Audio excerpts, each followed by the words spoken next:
Hello guys, so Eid Mubarak. Ngayon po June 6, 2025. Isang malungkot ang sumalubong sa atin. Isang balitang sobrang lungkot ang sumalubong sa atin. Ngayon umaga, ang isang kababayan nating nagpakamatay na isa itong TikToker influencer na nasa Saudi siya ngayon. Grabe, dahil daw ito umano sa pangbabas ng ilang mga netizen, mga basher sa kanya. So, yan guys, para maiwasan natin ng mga ganitong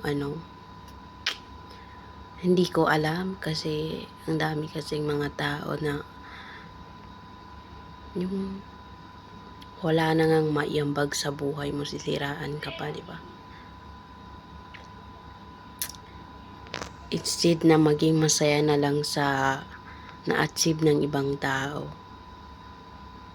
huwag kayong gumawa ng sat-sat na wala naman magandang inidulot sa ibang tao, di ba? Mag-focus kayo sa buhay niyo, hindi sa buhay ng ibang tao. Kasi sa mga nakikita niyong sobrang saya sa social media po, 99% ang buhay ng OFW hindi pinapakita. Mga highlight lang ang pinapakita ng OFW, pero yung mga hirap, mga lungkot na pinagdadaanan nila, hirap sa trabaho, mga araw-araw na lumalaban sila na hindi niyo nakikita kung gaano kahirap magtrabaho, mangungulila sa pamilya, hindi niyo nakikita. Nakikita niyo lang yung mga highlight na napopost sa Facebook, yung isang day lang sa 1 week na day off na nakikita niyo na napopost, sobrang saya nila. Yun lang yung nakikita nyo. Pero sa 6 days na buhay nila sa loob ng bahay, ng amo nila, sa trabaho nila, hindi niyo yung nakikita. Kaya wag kayong magmadaling magbabash kasi hindi niyo nakikita yung araw-araw na buhay ng isang OFW. Maging masaya na lang kayo sa ibang tao.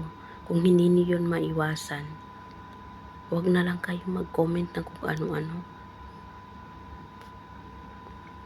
Kung hindi niyo maiwasan yung nyo, envy nyo, inggit nyo,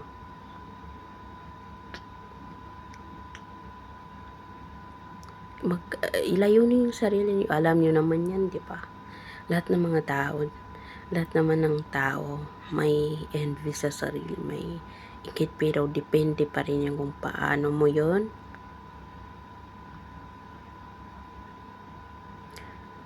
i-apply sa sarili mo.